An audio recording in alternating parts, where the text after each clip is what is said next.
who can't afford to buy at the price range it was at just 6 months prior. And suddenly a $600,000 house was going for $300,000. At $300,000 the local families could buy. We were selling to locals like crazy. Okay. It was wonderful. I heard it was a lot of Canadians were Absolutely. buying. Why do Canadians buy here? It's a good investment. No. It's a split time. Well, they come, they like anybody else, but why Canadians and why does the Canadian market go up and down? The exchange rate. Okay. And the exchange rate was very favorable for Canadians. All right. And when the exchange rate to Canada is favorable, they come. Okay. When it's not so favorable, they don't come so much, you know? All right. Yeah. So, that was a, factor. it was, Yeah. and they are related because the dollar's value to other currencies was impacted by our economy, right? Yeah. So for sure, but we were selling to, I mean, it was wonderful, yeah. Okay. And by the way, if you look at our sales, 50% of our sales, our buyers, are from off-island. That includes Honolulu or other islands, and there's quite a chunk there. Out of that 50%, only 10% are foreigners. Wow. Those numbers were much bigger. Yeah, I everybody didn't know does. 50% locals were buying it. Yeah, 50% of our business is local. Hmm. Now, we only do 3,000 transactions a year, right now, Maui. We were doing, it was a lot higher than that back in 2005 and 2006, because there was more inventory than we have now. That's Keller Williams or that's Maui? That's just That's Maui. Maui. That's crazy. Just That's 3,000. crazy. Yes. Wow. Yeah, just about 3,000. I mean, we can, again, go into the MLS, ask for Right. souls, put in a time, last 12 months, and what comes up? All, if you go into multiple types, right? All types, land, Types, yeah. condos, everything. Somewhere around 3,000. So out of 1,600 realtors, that means the average realtor sold 2 houses. Well, now you have to realize that out of 1,600 realtors, How many only are about actually 800 actually did Are a active. portion of a transaction. All right. So it's really only 800 Support. who are active, right? And then you realize that the bottom 300 or 250 do 80% of the business. That's a lot. Yeah. Well, it's the 80-20 rule. Does the 80-20 rule apply to real estate? Yeah. Of course it does. It Yeah. applies to everything, right? Yeah. Yeah, yes. Does that number include people that just have their license and don't hang with brokerage? Or that's like full-time licensed agents? No, that's all licensees who All have their, licensees. all licensees, right? We can't distinguish whether you have a job or not. Okay. We don't know that Interesting. in a statistical way. All right, let's get back to our topic here. Is anybody sending note cards? Anybody got cards? You're doing that? Yeah. Awesome, good for you. Anybody plan to do that? Yeah, hand them out. Yeah. Hand them out. You hand them out. Oh, Yeah. that's kind of cute. Yeah. Okay. Yeah. Sam. You're like, Why not? Yeah, so Look around there. think about that, and if you're not going to do that, what can you do instead that is a different kind of a touch? Yeah, what can you do instead? I have a question about mailouts. Okay. So mailouts, you mail them, type up a letter, and then you go to like complexes and then just let them know you're in real estate. Is that what a mailout is? Oh, what is a mail out? So we call them 12 directs usually when you choose to do farming and you choose a neighbor. We usually do geographic farming here. So you might choose a complex, a condo complex, Okay. and you get the addresses from escrow, and you might start with a letter and say, I'd like to introduce myself, but always come from contribution. What are you putting in the envelope that people go, oh, this was worth opening, right? I actually learned something here, or I got something. What are you, introducing yourself, I'm sorry, is not considered a contribution. I know you're gonna contribute a lot to their lives, but. So think of, you can share your mobile app, put a little flyer about the mobile app in there, or share statistics, or something like that. And then, so that would be a good way to introduce yourself, and then you'd want to follow up. To think about doing a mail out just one time,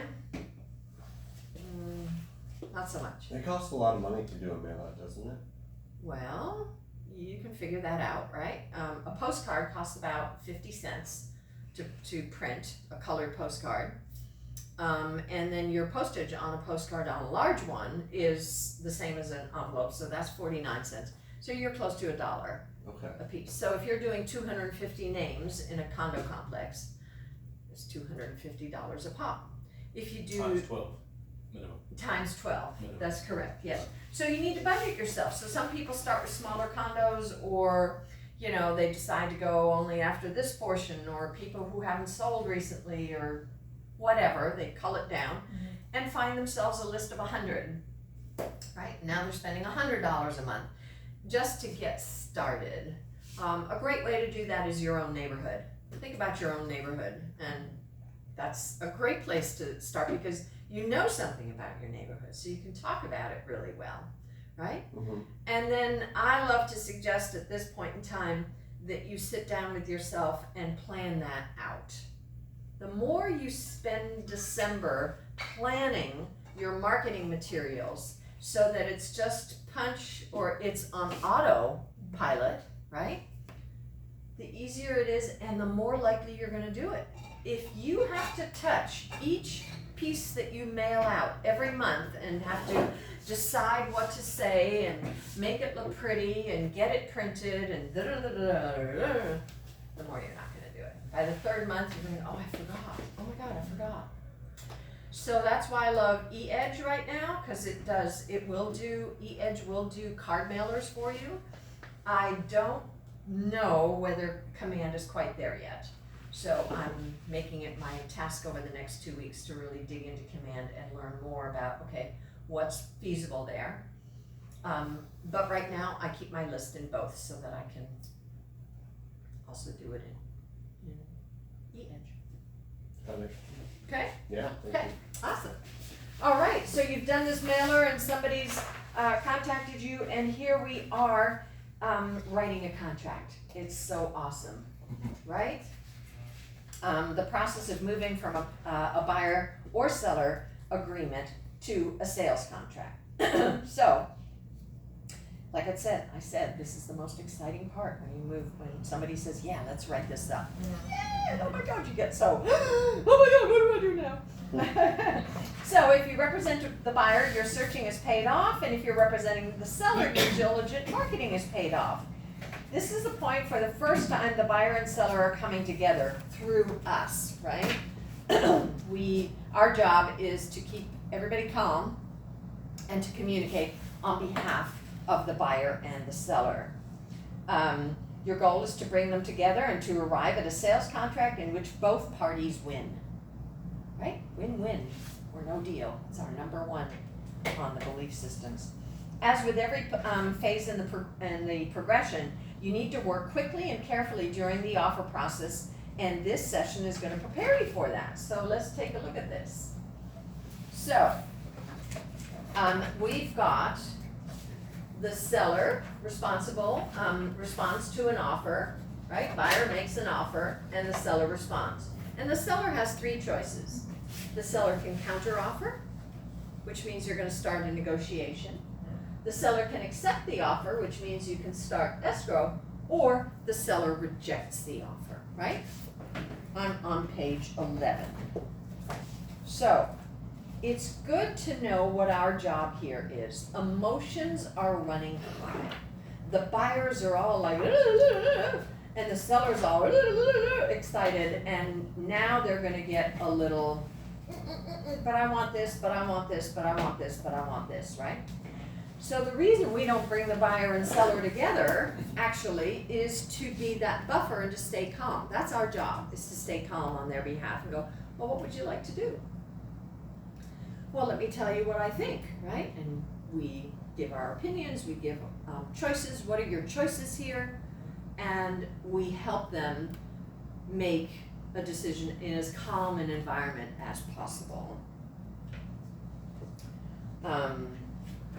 All right, so once the buyer finds the property they want to purchase, there are 3 actions you need to take. You need to prepare to write the offer, you need to write the offer, and then you need to present the offer. All right, so I'm on page 13. Do we have a slide for that? Yes. Prepare, right. So here we have a great checklist, and by the way, in our intranet, right, and if you've taken the purchase contract and zip forms class from me, you'll know that I give you a what to do before you write an offer checklist. So you've got one, and I urge you to put that in your folder. If you have a folder from coaching or the place where you're putting these miscellaneous papers that you're getting, put it somewhere so that you can find it again, because the moment when you have to write an offer, you're gonna go, oh my God, I know there's a list, where is it? But I'll give you a hint, it is in our office forms in the intranet. The office forms is that folder in the intranet that has 50 documents in it or whatever it is. Look under how to, it's how to, it's or what to, it's alphabetical. So look in there and it is in there. In any case, what do? We need to obtain the buyer's pre-approval letter from the lender, right? And we need to make sure that that pre-approval letter is the exact amount as what we're gonna offer. You don't want the pre-approval letter to be higher than what we're gonna offer today. And the lender will be happy to revise it if there is a higher price that you finally go into escrow about. So why don't we go around the room? You read the next one. Produce a comparative market analysis to educate and inform your buyers. Yeah. So have we practiced doing a CMA at all here? Was there a class on CMA? Right, but we haven't practiced. We're gonna get a lot of practice in January. Good. Because I'm gonna make you do 3. So we're gonna learn how to do that, right? And by the way, doing a CMA is the biggest challenge in our business. It's the hardest thing to do. It keeps me up at night. I wake up in the morning worried that I've now priced my listing the wrong price. It totally always confounds me because it is, hey there. Hi. Because it's really important and because it's not a science, right? Yeah. One person could say it's this and another person could say it's that and so it's tough, and practicing is the best thing to do. Is there a way to know if you're like in the ballpark? Well, that's what a CMA is gonna tell you, right? Right. Knowing your market gets really important, because the more you know your market, that you know this isn't a $750,000 house, you know this is a $680,000, you know this can't be over 7, right? The more you go to Caravan, the more you go to open houses, the more you get to know your market, you will go, yeah, you know, and I love that. When you go on Caravan, especially with other people, don't go just by yourself, go with other people, it's really important, because you're gonna get in the car and you go, what'd you think of that? Wow, I thought that was overpriced. You did? I really liked it. I thought that was great. Really? You thought that was worth it? And you have this conversation, and I love to hear that other people thought it was overpriced, right? So now you get to kind of build your pricing muscle, I call it your pricing muscle, right? Because we have to build that muscle. So yeah, just keep at it. All right, next. Who's next? Happiness. Happiness, what's your name? Your t-shirt says Gabriella. Gabriella, thank you, Okay, Gabriella. which part are we on? We're on review the tax records. Alright. Then the next one after that, or? Well, no, review the tax records. For information about pricing history. Yeah, so the tax record for pricing history. Well, that's interesting. We would go to the MLS for pricing history, right? But what is the tax record gonna tell you? If there's any like clouds in the title. What it last sold for? It'll tell you, right? It'll tell you what it last sold tax, we're for. talking about taxes, not title. It's assessed value. It'll tell you its assessed value. That's correct, which is interesting. Is assessed value the same as sales price? No. No. How is it different? Usually lower. It's usually a little lower. It's not far off, and it depends on if there was a recent sale in the neighborhood, because they adjust according to recent sales in the neighborhood. So it can get pretty close, actually. It's not, doesn't have to be far off. If there was nothing sold in the area recently, it could be far off. So you never know either on the assessed value. What else do you get from the tax record? What the taxes are. Right, what they actually are, Yeah. right? And whether or not the buyer is Current. Hawaiian. Current. I mean, Hawaiian. Hawaiian. Yeah, I know what you mean, yeah. Yeah, it's the. What's the word? I'm sorry. It'll come to me in a second. Primary residence. Yes, Yeah, thank you. if they're the owner occupant, That's right. right? Oh, yeah. And how do we know that? On the tax record. How do we know that? It's the 200 grand. Because of the deduction. Yeah. Is there a deduction on this tax record, and when you see the deduction, you go, oh, owner occupant, because that's what you have to be in order to get that $200,000 deduction. And there's a column for it, it either says 000 or it says 200, right? So, yeah, that's a good one. What else can you get from the tax record? So if it says 000, they don't have the deduction, but if it says 200, they do. Yes. Okay. I think there's also a handicap reduction if the owner is handicapped. It won't be $200,000. No. So you'll see that, You'll know right away. you'll notice my tax record has a deduction. The reason is because my husband is a vet on full disability, and all vets on full disability do not pay property taxes. So, there's all sorts of little quirky Okay. things, but they don't come up very often. You will see $200,000, and that $200,000 equals owner occupant, okay? Doesn't the tax record also give you home specifics, i.e. square footage and all of that It as well? does, it gives you the criteria, the characteristics of the property, yes ma'am, so But it gives you excited to permits. share. What? It gives you permits. The tax record does give you permit numbers, it doesn't give you Yes. permit details, doesn't tell you what the permits are for. Right. You need to go to KivaNet to look those up, right? What else does the tax record give you? Wouldn't it also tell you if they're foreign people, like living? Well, it'll tell you where the tax bill goes to. Okay. Oh, actual owners? Yeah. Yeah. Yeah. Now, sometimes it's a corporation, so you can't Right. see the name, Right. but it'll tell you what the address of the corporation is, and can you mail to that corporation and say, hey, have you ever thought about selling, you know? Yeah, sure. I don't know if someone said this, but doesn't it show you a listing of when the house sold, what it sold for in the past? It does. Okay. In the actual tax record, I don't think so, but in the realist button, Yes. which is the summary, right? It's that red button in the corner in our listing. That will tell you the sales history. What else will tell you the sales history? The history button in MLS. The history button in MLS will show you the sales history if it was sold through the MLS. I liked using it to look up all of Oprah's property. Pardon me? I liked using it to look up all of Oprah's property Okay. around her like bed and So, breakfast. what else is on the tax record? You're out of options. I'm gonna tell you one that's very cool. Yes. The mortgages. Oh, okay. You're gonna see Really? whether this Right. person has a mortgage or not. And you're gonna see, like, since you can see how long they owned it, you can see how much the original mortgage was for, and if they refinanced, or if they took a second mortgage. So you can kind of guess how much the seller owes on the property, right? It's a very cool thing to look at. Interesting. And then you go like, oh my God, there's no mortgage on this property.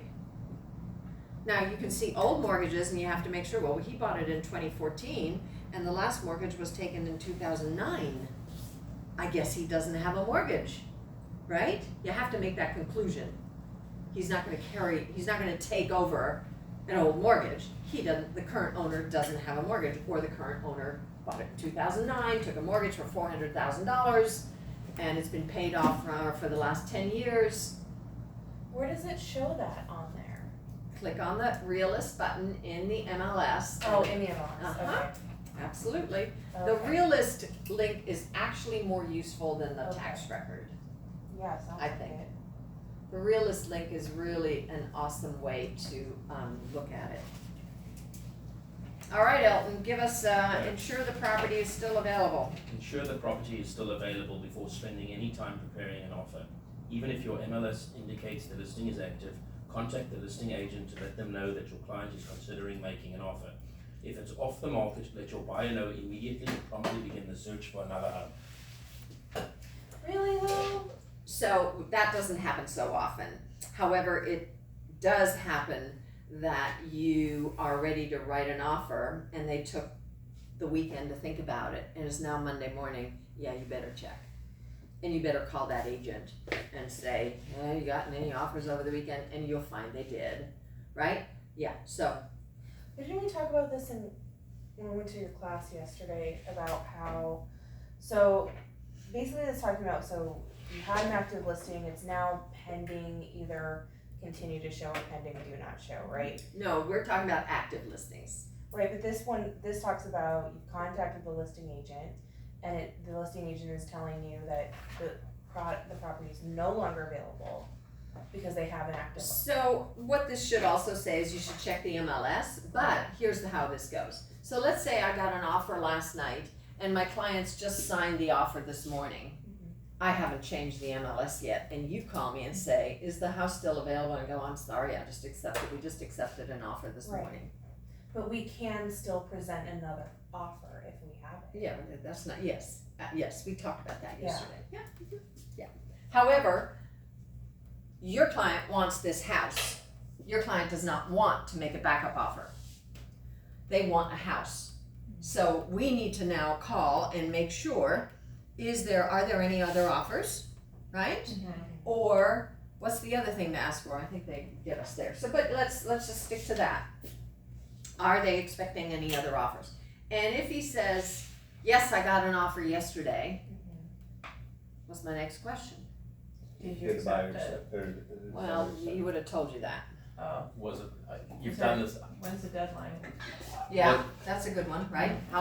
When is your client willing to answer? I'm writing up an offer right now, will you wait? was it below or above full price?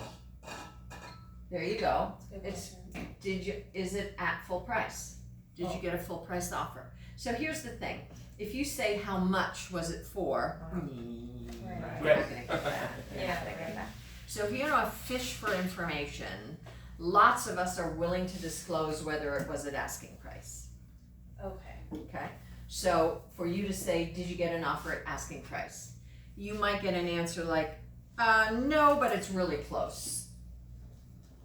Okay, that's great information. Or the answer is, yep, full price offer, cash. Ooh. Ooh, can you tell me anything else? Does it have a 30-day closing? And can you tell me, is your seller interested in a fast closing? I'd like to compete with this offer. Ooh, that's a hard one. What's a hard one? To compete with cash? No, it's not. No, it's not. No, it's Not not. for 20 grand more. That's correct. Okay. Money talks, you know what All I mean? right, all right. Where's the bank's money? It sure does. All right. So Um, I'd like to compete with this offer, can you tell me more, is probably a really good. Well, one. no, you wanna ask questions, cause if Right, you just yeah. say, tell me more, and goes, oh, I don't know, what do you wanna know? Yeah. Oh, right. Okay, yeah. so it's not up to somebody to tell you everything you need to know, it's up to you to ask, which is Ask where that list comes in handy. Uh-huh. Ask all those things, right? But is your client interested in a fast closing? Is that appealing That's to a your great client? question. Okay? What are their closing timing needs? And you might find out, oh no, they don't like a fast closing because they've got all this stuff in there and they gotta come from the mainland to empty it out before closing, so they'd really prefer a 60-day closing. See, cash buyers think that Because it's cash. fast closings is what appeals to everybody. It's such an arrogant attitude, it's really hysterical. Ask the question, everybody's different. Yeah.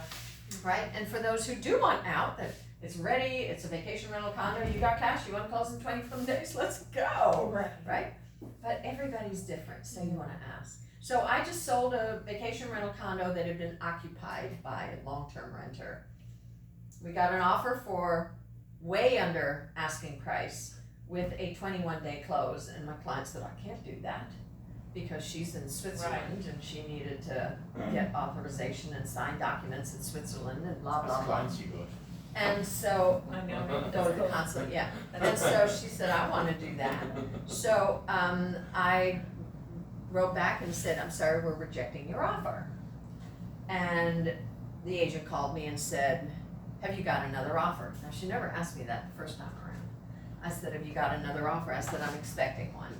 And that was true. I had an agent who'd also shown the property and had told us they were writing up an offer. I got a full price offer with a 45-day close Wow. within 6 hours. Did she ask you if that was what your client wanted as far as time? Yes, Okay. yes. Okay. And I volunteered it. She Okay. said, what about the offer? Why did you reject it? And I said, well, we just came in on market and we're not gonna take a lowball offer, number one. And number two, she can't close that fast.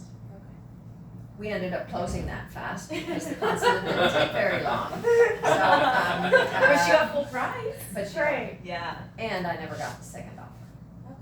Wow, that worked out. But it does. Now I didn't lie. No. And could I have gotten a better price if I'd stayed on market? Absolutely. Absolutely. There's no way. So that's where you get really confident.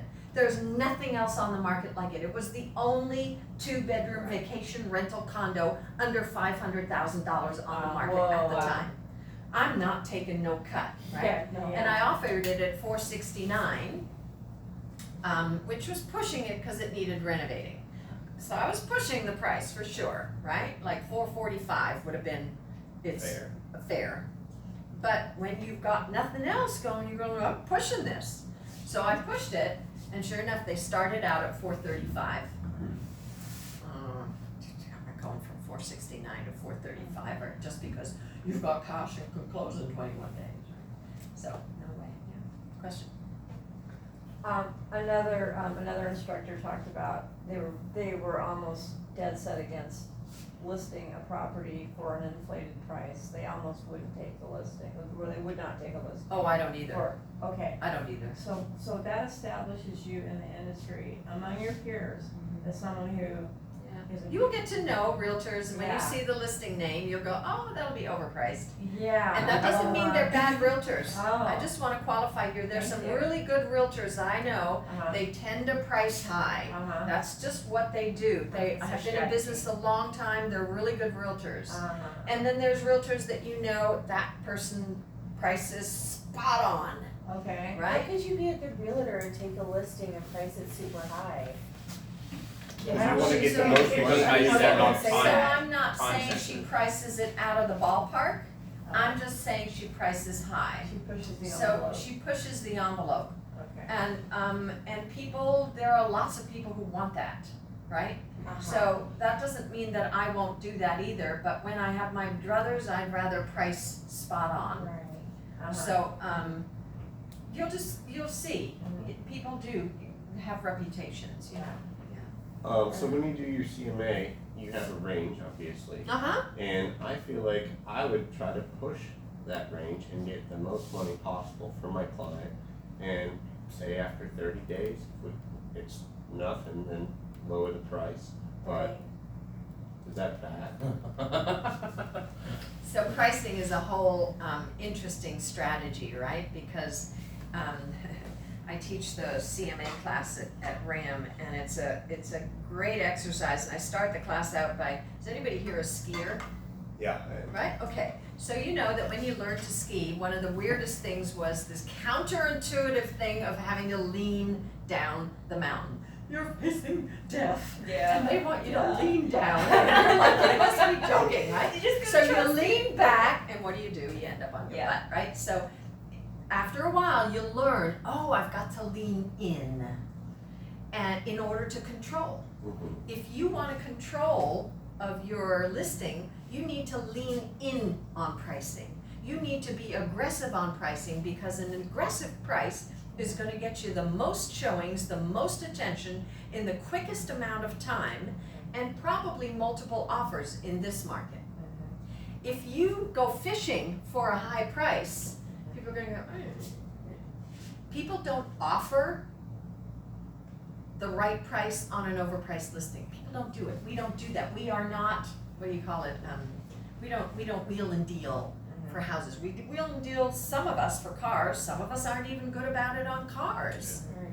We're quite intimidated uncomfortable. by price. So you overprice it, you're not gonna get anybody looking at it. And now you've been on market for 30 days, and now you lower the price. And the agent all goes like, well, what was wrong with that listing?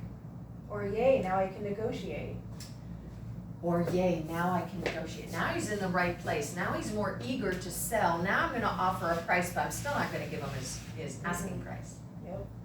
So the longer your client is on market, the more negotiable they become, and they're gonna tell you, I'm not gonna negotiate. And I'm gonna say, you know something, I've been in real estate a long time, or I've worked with a lot of people that have been in real estate a long time, and they tell me that when sellers have had their property on market 6 weeks or 2 months or 3 months, they become negotiable. So question, we had an instructor tell us that if they have 6 or less showings within the first 2 weeks, that is when you should do a price decrease. Yeah, that's great. So That's a great indicator, right I there. know of someone, I just wanted to get your opinion on this. I know of someone who listed their house, within a reasonable price range for the market that they were in. And they had 10 private showings within their first 2 weeks, and the agent asked them to decrease the property by $50,000. Well, what was Is the that- price? It was $1,000,001. Okay, so it's a big price, so $50,000 is not a huge price reduction on 1-1, right? So Okay. I just wanna put that in context. Okay. So, if they were like, so when I do a CMA and I tell people, you know, I'd list this anywhere from $995 to 1-1. That's a $100,000 range. At the top of that range, I know I'm kind of, you know, in the middle of the fray. Right. At the bottom of my range, I'm being aggressive. I'm like making this a really attractive property. Right. But my seller doesn't want $995. My seller wants 1050. But does it make sense to even decrease the property when you have 10 private showings within your first 2 Yeah, weeks? if all of them are telling you that it's overpriced, you bet it is. Okay. Yeah, Okay. yeah, it bases on the feedback you get, right? Okay. You haven't gotten an offer Out of out 10 of 10 showings, something's Right. up. The market is telling you something's up. Okay. Because if it's priced right, it'll go like If that. it's priced right after Wow. 10 showings, this should go. This should, the Right. price should make it attractive enough that it sells, right? So Right. something about this property is making it not so attractive. Another thing to look at is, so what did sell in the last 2 weeks, Right. right? And if 3 of them went into escrow in the last 2 weeks, but not this one, now I'm definitely going. And then We you gotta decrease to get to that price where all the ones that are in escrow. Now you're gonna, right, you're gonna find the right sweet spot, right? Got it. So you and I, Mrs. Seller, are gonna work together to do our best to price the houses properly as we can. Absolutely. However, it is the market that's gonna determine the sales price. It is not you and I hate to say that, but it's the market, right? We need to see, and the market changes all the time, Right. shifting. Right. So suddenly there's a lot of buyers and there's no buyers, you know? Yeah. So it shifts, Yeah. so, yeah. Okay. Thank you for that. Uh-huh. So what have we got here? When speaking with the listing agent, build rapport and gather as much information about the seller and the property, right? Yeah. Who's next? I am. Teresa, yeah. Asking questions of the listing agent to discover what's important to the seller, find out their time frame and motivation for moving. This allows you to customize the buyer's offer to address the seller's most pressing needs. Here you go. But not everyone's gonna share the motivation for moving, right? Cause that could be a violation of fiduciary duty. So no, so here's how this goes. Buyers always ask, why are they selling? Absolutely. Always. So it is our job as listing agents to ask that question and put it in writing and agree with our client, what would you like me to say when the buyer asks? And sellers go, what? You go, yeah, I know, people wanna know, right? So you come up with some innocuous answer or the truth, they got a better job offer and they're moving to California, whatever it is you wanna do, but you wanna strategize about it. Is it smart to say they got a job offer in California and they're moving, right? No, how about just, they've decided to relocate to California. However, should you ask the question of another listing agent? Right. Yes, because the other listing agent might give you some information that if you don't ask, you won't find out. So if you ask, I'm just curious, why is the seller selling? You know, and what's their motivation, right? The more you ask, the more you may get an answer. For sure, they're gonna be honest with you and tell you, my seller's looking for a fast closing. My seller's looking for 45 days, no shorter. My seller's looking for a 90-day closing, right? They're gonna tell you that. They're not gonna necessarily tell you why. And the truth is, I only need to know why if I've got a conflict. So the seller wants 60-day closing because she has to come to Island to take things out and do all of that, and my buyers have their furniture arriving in 30 days. And now I've got this potential conflict, right? How do I bridge that? How do I get this to work for both parties, right?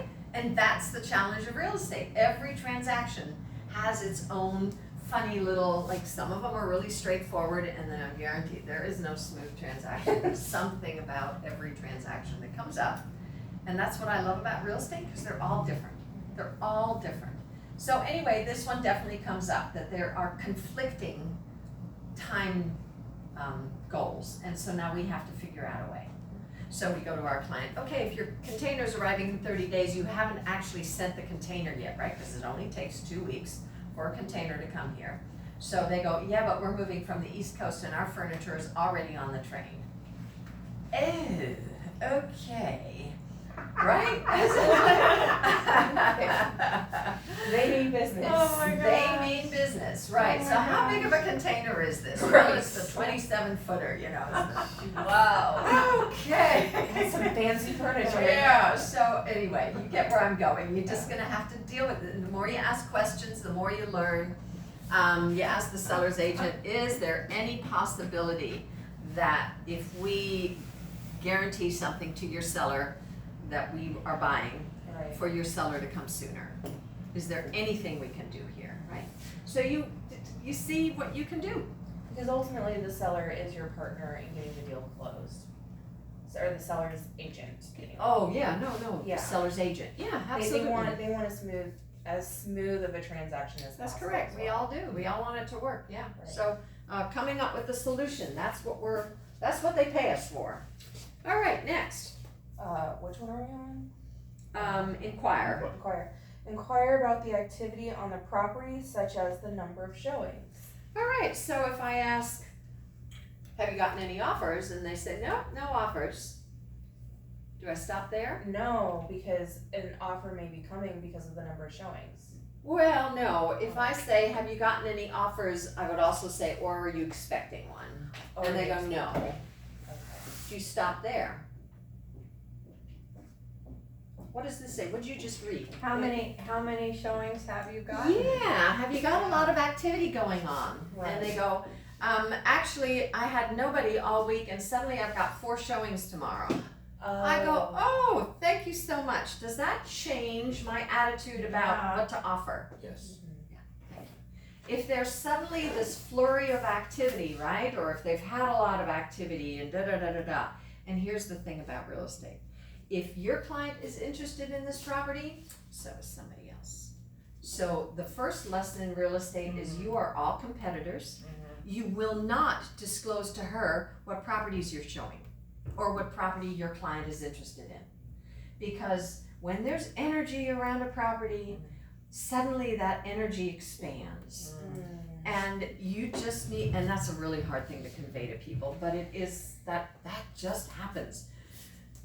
It's been on the market for 30 days, nobody's been showing it, we go to look at it, we go, and suddenly there's another offer. You're like, what? Right? It's because we're not the only one. When your client is interested, so is somebody else. So you don't talk about it, you don't share what you're showing to other people, don't talk about it. You're just creating potential competition, and your obligation is to your buyer. Do listers ever use the strategy of doing back-to-back showings? So when someone shows up, someone's leaving. I'll do simultaneous showings. Simultaneous. I'll do whatever you need. You want to, and some people, I've seen Yeah. listings go on the market, and they had 85 people walk through the house in one day. Like, there were dozens of us at any given time. She had an agent here, another agent over here, another agent over there, so that there were lots of people to oversee the whole thing, but it was a feeding frenzy. People wanting to look at this property. So, Wow. you know, what happens when you do showings together? Creates urgency. Definitely that.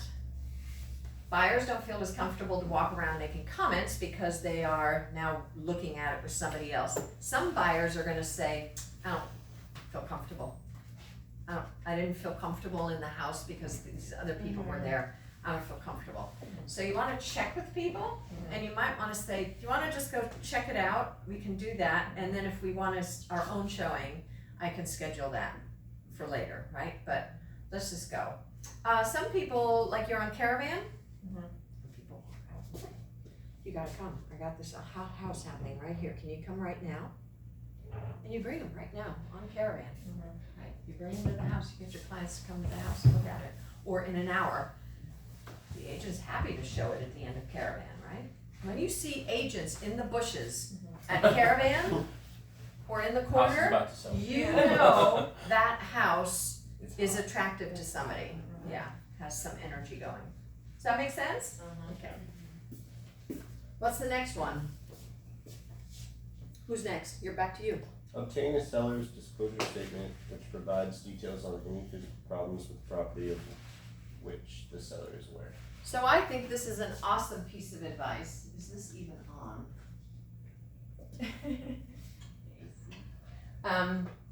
However, we don't do it a lot. So you can ask if you can get the seller's disclosure, but a lot of people are not gonna give it to you. Yeah, they're just, Why not? Because I it's have no you're gonna get idea. it It's anyway. just, I don't know. I don't know. If you want a seller's disclosure, you'll have to make an offer. It's like, really? Okay, sure, fine, goodbye. Yeah, well, I feel like you could really negotiate, like say you found out like a big problem, then you can lowball them, right? Well, no, you don't lowball them, you just give them the right price, but now I know that it's got this issue. So I'm gonna take that into consideration. What, I've gotta repair all this plumbing? Oh my God, that's, $4,000. So now instead of offering $780, I'm gonna offer $775, and I'm gonna say, I've taken $5,000 off of my offer to compensate for the plumbing issue. Now the seller's gonna say, oh, but I already priced for the plumbing issue. And you go, no you didn't, because you didn't talk about the plumbing issue in your listing. Right. Right? And the seller's agent didn't tell me about the plumbing issue when they showed me the property. So, yes, I don't get that. I don't understand why you'd want to put your seller in the position of having to negotiate after they've received an offer on something that they're aware of. It should be only on what they're not aware of that the buyer's inspector discovers during any inspection. I like that strategy. You put it up front and then you say, I priced accordingly. Yeah, Right, yeah, you that's good. disclose, absolutely, and that's what you're gonna do, right, price accordingly, yeah. Beth Holliday the other day at the Core A class was saying, I wish this whole market would switch and we'd get our sellers to do home inspections. If you had your seller do a home inspection, now the seller knows everything that's gonna happen with this property. Hey there, Kevin. Morning, how are you? So it's such a cool way for the seller to not have to negotiate because they know everything and they can disclose the inspection. You wanna have your own inspection? Go right ahead. Right. But you can also take a look at this one and we fixed everything, by the way. Or we didn't, whatever. And that's why it's priced this way, yeah. That's correct. Yep. What's the last one? Find out if there are or have been other offers. If so, what is their status or why do they fall through? Great question. Right now, if it's only been on the market for 3 days, clearly that has not been the case. But if you've got a 30-day listing, now can you see this already? You can see if it went into escrow in the history button. You can't see if they got another offer but didn't accept it, right? Or it negotiated and it didn't go in. So it's worth asking. Are you noticing an uptick in escrow cancelling? I seem to be Oh, seeing yeah. more of those recently. Yeah, that's a sign of a contentious market and it's a sign of our price point. Prices are so high that buyers are fussier. I would be too, right? So it makes for, no, I'm not accepting this property with that or under this condition. Yeah, Yeah, that makes sense. all right. So you can see how valuable this is, right, to do this. Makes a big difference. And believe me or not, I get offers and nobody's ever talked to me. What? Yeah. Sorry. You just get them in the email. Not even a text saying I'm sending you an offer. I was like, what? They just show up? It just shows up in my email. Oh, it just needs to happen How to do me. you feel with that? You need to have a listing first. It's working on that. Got my bluebird call on. All right, how about closing date? Here's that one, right? Next page. Whose turn? Teresa? Next page, closing date. I don't, my next page doesn't. What? Our next page Yeah. says Let's to go to ready the one offer. What?